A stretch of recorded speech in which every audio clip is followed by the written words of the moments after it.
My name is Siddharth, I'm from Godavarikhani. ఈ గోదావరిఖని వాళ్ళు ఏం చేస్తారంటే కనుక హైదరాబాద్కి వస్తారు.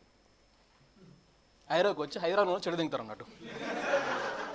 అందరికి హైదరాబాద్ అందరికీ విస్కీలో సోడా ఎంత పోయాలి, బీర్ పొంగు రాకుండా ఎట్లా పోయాలి, సిగరెట్ రింగులు ఎట్లా పోయాలి, నీకెందుకురా నీ అయ్యా, ఇవి నేర్పిస్తాం అన్నట్టు మేము వచ్చి హైదరాబాద్కి వచ్చి.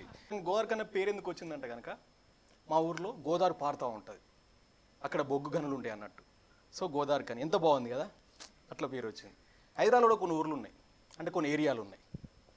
కోటి మీరు చూసే కనుక కోటి అనే పేరు ఏదైతే ఉందో చాలా కోటి, కానీ అక్కడ దొరికే items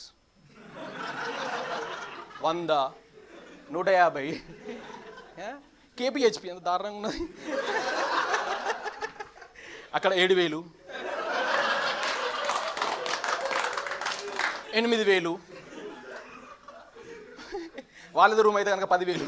so I'm talking with the hostels, మీరు వేరే అర్థం చేసుకోకూడదు. ఎందుకంటే చాలా మందికి అర్థమైపోయింది కేపీహెచ్పి మెట్రో కదా, మాస్క్ పెట్టుకుంటారు కదా, బ్లాక్ మాస్క్ కదా.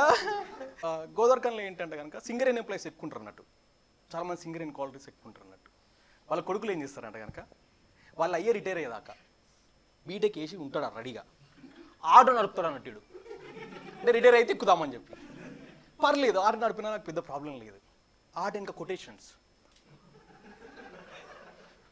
నీ హార్ట్లో నాకు చోటిస్తావా, నా ఆటోలో నీకు సీట్ ఇస్తా, రే నువ్వు సింగరేన్ ఎంప్లాయీ రా. ఇంకోటి నాతో ఓలారెడ్డికి వస్తా, నీతో ఓయో రూమ్కి వస్తా. కొంచెం ఆలోచించండి రా. 90s కిడ్స్కి ఇవన్నీ ఏం దొరకపోయేటి. సింపుల్గా అమ్మ దీవెన,